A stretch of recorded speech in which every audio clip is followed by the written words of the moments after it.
ਤੇ ਬਾਬਾ ਜੀ ਤੁਸੀਂ ਉਹ ਮਿਸਾਲ ਨਹੀਂ ਸੁਣੀ ਕਿ ਇੱਕ ਮੁੰਡਾ ਕੁੜੀ ਨੂੰ ਕਹਿੰਦਾ ਕਿ ਤੇਰੀ ਤਸਵੀਰ ਇੰਟਰਨੈਟ ਤੇ ਲੀਕ ਹੋ ਗਈ ਹੈ, ਤੇ ਕੁੜੀ ਅੱਗੋਂ ਕਹਿੰਦੀ ਹੈ ਕਿ ਉਹ ਬਗੈਰ ਦੁਪੱਟੇ ਵਾਲੀ, ਤੇ ਮੁੰਡਾ ਕਹਿੰਦਾ ਕਿ ਨਹੀਂ ਉਹ ਬਗੈਰ ਮੇਕਅਪ ਵਾਲੀ।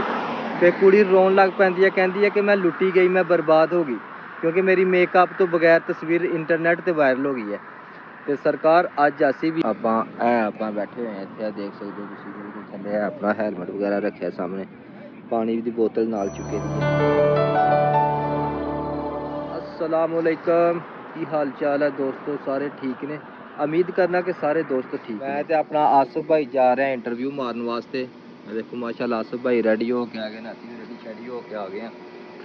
टाइम हो गया तकरीबन 6:30 का, ਤੇ ਅਸੀਂ ਰੂਮ ਦੇ ਵਿੱਚੋਂ ਖੈਰ ਨਿਕਲ ਆਏ ਆ, ਅੱਲਾ ਖੈਰ ਕਰੇ।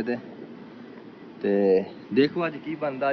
ਅੱਜ ਦੇ ਵਲੋਗ ਦੇ ਵਿੱਚ ਤੁਹਾਨੂੰ ਇਹ ਦੱਸਣਾ ਕਿ ਸਾਡਾ ਇੰਟਰਵਿਊ कैसा ਹੋਇਆ, ਸਾਨੂੰ ਇੰਟਰਵਿਊ ਦੇ ਵਿੱਚ ਕੀ ਕੀ ਪੁੱਛਿਆ।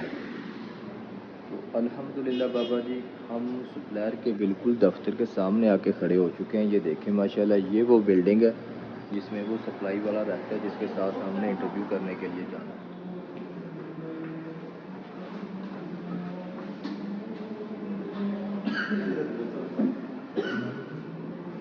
तो अभी इंशाल्लाह थोड़े टाइम के बाद इधर से इंटरव्यू के लिए जाएंगे, तो आप लोगों को बताएंगे आज का हमारा इंटरव्यू कैसा हुआ और किसने दिया, कौन सा कंपनी था। तो इंशाल्लाह थोड़े टाइम के बाद इधर से निकलते हैं, क्योंकि सप्लाई वाला बोला 5 मिनट वेट करने के लिए। तो ये देखें माशाल्लाह फैब्रिकेटर की लिस्ट आ चुकी है।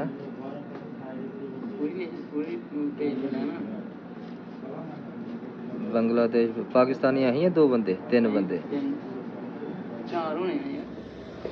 ये देखें माशाल्लाह गाड़ी आई है, तो गाड़ी आते ही अवाम की दौड़ें लग गई हैं इंटरव्यू के लिए, ताकि पहले हम लोग जाके जगह मान लें। तो हम भी चलते हैं, हमें भी कहीं जगह मिल ही जाएगी। और ये देखिए ये गाड़ी आई है माशाल्लाह, ये हमको लेके जाएगी राजस्थान पर इंटरव्यू के लिए।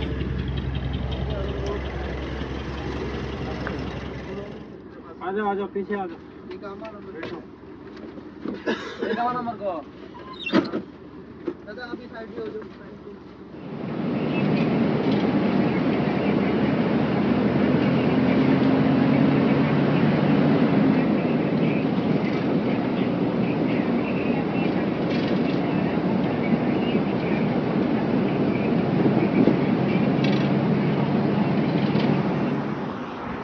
बाबा जी इंटरव्यू मारने वास्ते आए हैं, तो इतने गड्डी खराब हो गई है।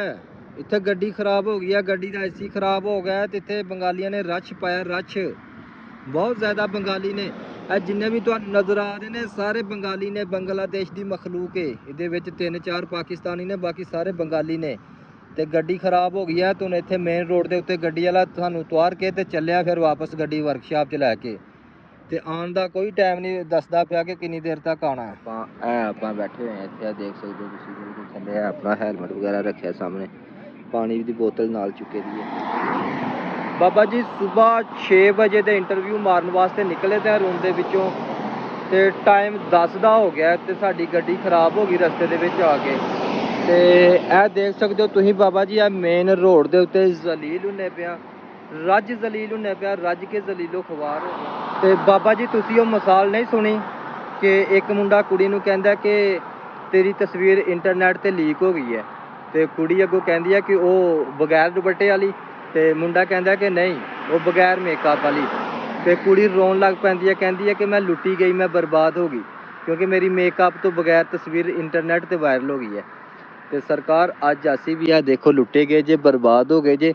ਸਵੇਰ 6 ਵਜੇ ਦੇ ਰੂਮ ਦੇ ਵਿੱਚੋਂ ਇੰਟਰਵਿਊ ਮਾਰਨ ਵਾਸਤੇ ਨਿਕਲੇ ਆ, ਤੇ रूम वाले बंदे बड़े खुश ने कि अज 15-20 दिनों बाद 1 महीने बाद इंटरव्यू लभा है, तो इंटरव्यू करने वास्ते गए ने, अल्लाह ताला इन्हों कामयाब करे। तो सरकार असी सुबह 6 बजे के रूम चो निकले दे हैं, तो खैर नाल टाइम काफ़ी 11-11:30 होने वाले ने। तो इत्थे मेन रोड के उत्ते जलील होने पे, कोई साडा इत्थे वाली वारस नहीं। तो जिस बंदे नाल इंटरव्यू करने वास्ते आए दे उहदे नाल भी राबता कोई नहीं जे हुंदा पिया, कॉल करने पे कॉल कोई नहीं चुकता पिया। तो जलील होने पे अन्न खाधी आए दे हैं, देखो दोपहर का टाइम हो गया, गर्मी की शिद्दत बहुत ज़्यादा है, तो भुख भी बहुत ज़्यादा लग चुकी है। ਤੇ ਮੁੰਡੇ ਅਸੀਂ ਤਕਰੀਬਨ 30-35 ਮੁੰਡੇ ਹੈ ਆ ਜਿਹੜੇ ਇੱਥੇ ਆਏ ਨੇ। ਉਹ ਸਾਹਮਣੇ ਤੁਹਾਨੂੰ ਨਜ਼ਰ ਆ ਰਹੇ ਨੇ, ਉਹ ਦਰਖਤਾਂ ਦੇ ਥੱਲੇ ਬੈਠੇ ਹੋਏ ਨੇ। ਤੇ ਸਰਕਾਰ ਜ਼ਲੀਲ ਹੋ ਗਏ ਅੱਜ। ਤੇ ਅਗਰ ਤੁਸੀਂ ਵੀ ਸਊਦੀ ਅਰਬ ਆਉਣਾ ਚਾਹੁੰਦੇ ਹੋ, ਸਊਦੀ ਅਰਬ ਇੰਜੋਏ ਕਰਨਾ ਚਾਹੁੰਦੇ ਹੋ, ਜੁਬੇਲ ਸ਼ਹਿਰ ਦੇ ਵਿੱਚ ਹਾਜ਼ਰੀ ਲਵਾਉਣਾ ਚਾਹੁੰਦੇ ਹੋ, ਤੇ ਅਗਰ ਤੁਸੀਂ ਜੁਬੇਲ ਦੇ ਵਿੱਚ ਆਉਣਾ ਤਾਂ ਭਾਈ ਸਭ ਤੋਂ ਪਹਿਲੇ ਤੁਹਾਨੂੰ ਅੱਛੀ ਤਰ੍ਹਾਂ ਨਾਲ ਪਾਲਿਸ਼ ਮਾਰਨ ਆਉਣੀ ਚਾਹੀਦੀ ਹੈ। ਅੱਛੇ ਅਗਰ ਤੁਸੀਂ ਪਾਲਸ਼ੀ ਹੋ, ਹਰ ਬੰਦੇ ਦੀ ਹਾਂ ਨਾਲ ਹਾਂ ਮਿਲਾਉਣ ਵਾਲੇ ਹੋ, ਤੇ ਤੁਸੀਂ ਬਾਬਾ ਜੀ ਕਾਮਯਾਬ ਹੋ।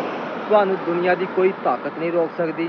ਅਗਰ ਤੁਹਾਡੇ ਕੋਲ ਅੱਛੇ ਬ੍ਰਾਂਡ ਦੀ ਪਾਲਿਸ਼ ਹੈ, ਤੁਸੀਂ ਅੱਛੀ ਪਾਲਿਸ਼ ਮਾਰ ਲੈਂਦੇ ਹੋ। ਅਗਰ ਤੁਸੀਂ ਸਿਰ ਝੁੱਕ ਕੇ ਜੀਣਾ ਚਾਹੁੰਦੇ ਹੋ, ਆਕੜ ਕੇ ਜੀਣਾ ਚਾਹੁੰਦੇ ਹੋ ਜੁਬੇਲ ਦੇ ਵਿੱਚ, ਤੇ ਸਿਰ ਚੁੱਕਣਾ ਤੇ ਆਕੜ ਨਾਲ ਅਗਰ ਜੀਣਾ ਚਾਹੁੰਦੇ ਹੋ, ਤਾਂ ਫਿਰ ਰੂਮ ਦੇ ਵਿੱਚ ਬੈੱਡ ਤੇ ਲੰਮੇ ਬਹਿ ਕੇ ਤੁਸੀਂ ਜੀ ਸਕਦੇ ਹੋ। ਕੰਮ ਸ਼ਾਮ ਵਾਲੀ ਫਿਰ ਗੱਲ ਕੋਈ ਨਹੀਂ ਜੇ।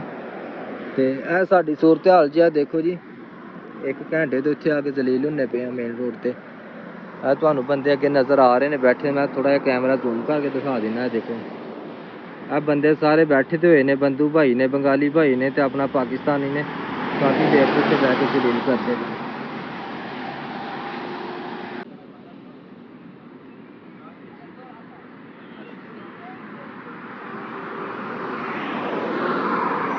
तो ये देखें माशाल्लाह ये गाड़ी आ चुकी है।